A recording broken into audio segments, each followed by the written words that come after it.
जय हिंद प्यारे साथियों। तो कैसे हैं आप? आई होप बहुत अच्छे होंगे। माफ़ी चाहूँगा, बहुत से दिनों के बाद आज अपनी क्लास आई है। कुछ निजी कारणों के कारण मैं क्लास नहीं ले पा रहा था, तो आज से अपने वापस कंटिन्यू करते हैं। अपना टॉपिक चल रहा था मानव श्वसन तंत्र, जो कि आपको स्क्रीन पर दिख रहा होगा, जिसके अंदर आज अपन सेकंड क्लास अपनी होने वाली है। तो जानते हैं बिना कोई आपका टाइम गवाए कि जो श्वसन तंत्र है उसके अंदर कौन कौन से भाग शामिल होते हैं, कौन कौन से पार्ट शामिल होते हैं। जो आपके सामने जो एक ढांचा दिख रहा है वो है श्वसन तंत्र। स्टार्टिंग होती है इसकी नासा मार्ग से, अर्थात नासा द्वार से। आगे जाकर जो ये गुहा है, ये है जो खोखली गुहा दिख रही है आपको, इसको बोलते हैं मुख गुहा, बक्कल कैविटी। और यहाँ पर है ये ग्रसनी। ग्रसनी और श्वास नली दोनों साथ साथ चलते हैं। और इनके जो ये आपको एच आकार का यहाँ भाग दिख रहा है, वहाँ एक ग्लैंड आती है और यहाँ कंठ पाया जाता है, स्वर यंत्र पाया जाता है। क्या पाया जाता है? स्वर यंत्र। तो साथियों, जैसा कि मैंने डाइजेस्टिव सिस्टम के अंदर भी बताया था कि यहाँ पर एक ढक्कन पाया जाता है, जिसका कार्य होता है भोजन के कणों को श्वास नली में जाने से रोकने का। तो वो ढक्कन है, उसको बोलते हैं एपिग्लोटिस। उसके बाद में श्वास नली के बाद में उपास्थि वल्य होती है। कुछ फुफ्फुस यानी फेफड़े जो आपको ये दिख रहे हैं, दायां फेफड़ा और बायां फेफड़ा, दोनों के अंदर जो ये पसलियों से आवृत होता है। सवसनी होती है, सवसनिका होती है, कुपिकाएं होती है, और यहाँ पर जो ये डायाफ्राम होता है जो वायु को धकेलने का काम करता है, जो संकुचित होता है और फैलता है। और यहाँ पर जो आपको ये चित्र दिखाई दे रहा है, यह कुपिकाओं का है, वायु कुपिकाओं का है। तो चलिए अपन चलते हैं अपने ब्रोंकाई की ओर, जो हमने उससे पहले का अपन ने पढ़ लिया था। ब्रोंकाई, श्वास नली से ब्रोंकाई शाखा प्रत्येक फेफड़े में जाती है। श्वास नली के बाद ब्रोंकाई प्रत्येक जो है फेफड़े में जाती है, यानी दोनों फेफड़े में जाती है, और जटिल मार्ग का नेटवर्क बनाती है, यानी जाल बनाती है। एक जटिल मार्ग का जाल बनाती है जो फेफड़ों को हवा की आपूर्ति करता है। कौन करता है? ब्रोंकाई के द्वारा एक जाल बनाया जाता है। एक जाल बनाया जाता है जो कि क्या करता है कार्य, जिसका कार्य होता है जाल बनाने का। ये आपका दोनों फेफड़े हो गए, और इनके अंदर जो ये जाल बनता है ना, वो ब्रोंकाई बनाती है। ठीक है, कौन बनाती है?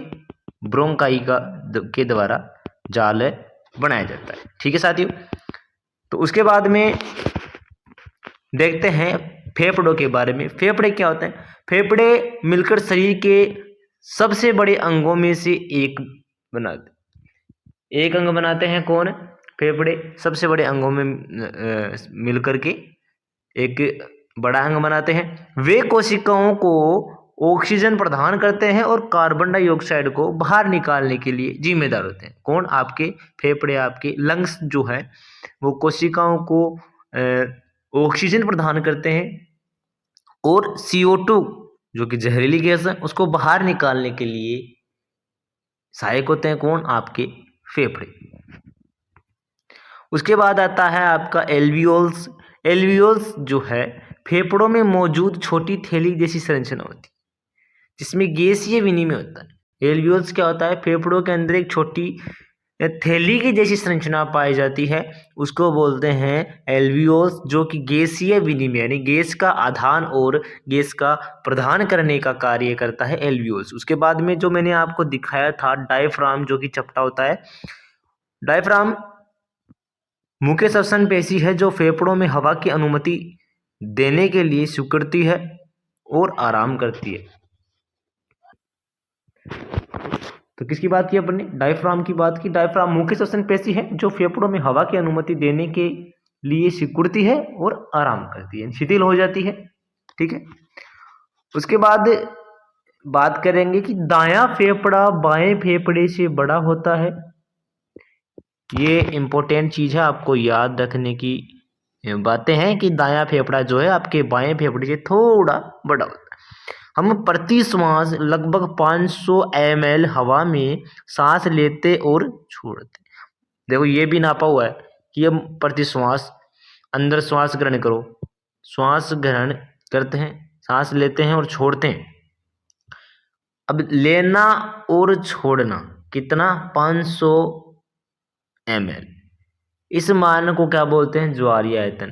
देखो ज्वारीय आयतन किसको बोलते हैं, सांस को ग्रहण करना और सांस को बाहर निकालना, कितना, 500 ml, उसको बोलते हैं ज्वारीय आयतन। अब आप अटकोगे कहाँ, वो देखना कि बहुत तेज सांस छोड़ने के बाद भी फेफड़ों में लगभग 1000 से 1200 ml हवा रहती है, इसे अवशिष्ट मात्रा के रूप। देखो अगर पूरी सांस छोड़ भी देंगे तो भी अपने जो फेफड़े हैं उनके अंदर 1000 से 1200 ml हवा रहती है, इसे अवशिष्ट मात्रा के रूप में माना जाता है, अवशिष्ट आयतन भी बोल सकते हैं। ठीक है। श्वसन प्रसार द्वारा जीव और पर्यावरण के बीच श्वसन गैसीय विनिमय की शारीरिक प्रक्रिया है। जीव और पर्यावरण के बीच क्या है, श्वसन गैसीय विनिमय की शारीरिक प्रक्रिया है, आदान प्रदान की एक शारीरिक जो क्रिया है वो क्या है, श्वसन। और दूसरी ओर अगर बात करें तो दूसरी ओर श्वसन में भोजन का ऑक्सीजन और श्वसन गैसीय विनिमय के साथ ऊर्जा का विमोचन होता है। क्या कहा जा रहा है कि श्वसन में भोजन का ऑक्सीजन और श्वसन गैसीय विनिमय के साथ ऊर्जा का विमोचन होता है। इस हिसाब से ग्लूकोज और ऑक्सीजन के अणु मिलकर के कार्बन डाइऑक्साइड और ऊर्जा और जल के अंदर रूपांतरित हो जाते हैं। ये इसका दूसरी ओर ऊर्जा के रूप में, एनर्जी के रूप में जो इसका कार्य हो जाता है। जैसा कि आपने फोटोसिंथेसिस के अंदर देखा होगा कि पादपों के अंदर सूर्य की प्रकाश की उपस्थिति में एटीपी अर्थात ऊर्जा का रूपांतरण होता है, जो कि उनको भोजन के लिए सहायक होता है। ठीक है। तो उसके बाद क्या आता है, उसके बाद आता है कि स्वर यंत्र का दूसरा नाम वॉइस बॉक्स या एडम का सेब है। किसकी बात करें, स्वर यंत्र, लेरिंक्स की बात करें तो वो क्या है, वॉइस बॉक्स जिससे आवाज निकलती है, और स्वर यंत्र वह है जो आपकी आवाज को पैदा करता है, जो आपकी आवाज देता है, वो है स्वर यंत्र। ठीक है साथियों।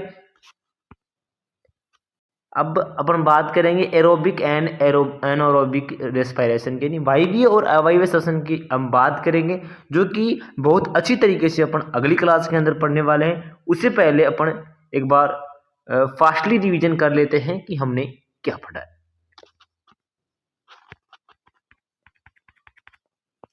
ये अपना आ जाता है रेस्पिरेटरी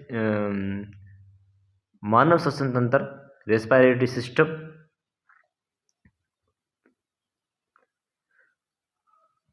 मानव श्वसन तंत्र के अपन अंदर अपन देखते हैं कि अपना जो श्वसन तंत्र है, नासाद्वार से श्वास नली, उपास्थि वलय, फुफ्फुस, पसलियाँ, इसके अंदर डायफ्राम आता है, श्वसनिका आती है, श्वसनी आती है, कूपिका आती है, ये इसके अंदर पार्ट्स होते हैं। उसके बाद अपन ने इससे पहले का जो देख लिया था, उसके बाद में ब्रोंकाई थी। ब्रोंकाई को बोलते हैं श्वास नली से ब्रोंकाई शाखा प्रत्येक फेफड़े में जाती है और जटिल मार्ग का नेटवर्क बनाती है, यानी जाल बनाती है और फेफड़ों को हवा की आपूर्ति कराती है। ये ब्रोंकाई का कार्य था। उसके बाद फेफड़ों को देखा तो फेफड़े मिलकर शरीर की सबसे बड़ी मार्ग यानी अंगों में से एक बनाते हैं। वे कोशिकाओं को ऑक्सीजन प्रदान करते हैं और CO2 को बाहर निकालते हैं। ठीक है। उसके बाद अपने एल्वियोल्स को देखा। एल्वियोल्स फेफड़ों में मौजूद छोटी थैली जैसी संरचना होती है, जो कि गैस का आदान प्रदान करने में सहायक होती है। उसके बाद में डायफ्राम को देखा। डायफ्राम मुख्य श्वसन पेशी है जो फेफड़ों में हवा की अनुमति देने के लिए सिकुड़ती है, यानी हवा को अंदर जाने के लिए सिकुड़ती है और आराम करती है। ठीक है, वो है डायफ्राम का कार्य। उसके बाद में अपन ने देखा कि ज्वारीय आयतन क्या है।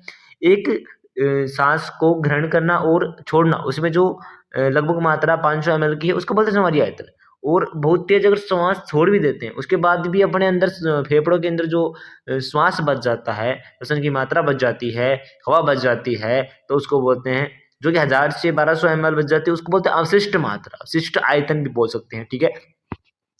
और श्वास प्रसार द्वारा जीव और पर्यावरण के बीच श्वसन गैसीय विनिमय की सारी प्रक्रिया होती है, ये अपने को पता है। और दूसरी अगर हम फोटोसिंथेसिस के अंदर देखें तो श्वसन में भोजन का ऑक्सीजन और श्वसन गैसीय विनिमय के साथ ऊर्जा का विमोचन शामिल है, यानी ऊर्जा बनती है और भोजन का ऑक्सीकरण हो जाता है। ठीक है। दूसरी ओर बात करेंगे अगर हम वॉइस बॉक्स की, एडम सेप की, जो कि स्वर यंत्र है, वह आपकी आवाज पैदा करता है। ठीक है साथियों, आज के लिए इतना काफी है। मिलते हैं अगली क्लास में आपके वायवीय श्वसन और अवायवीय श्वसन के अंदर।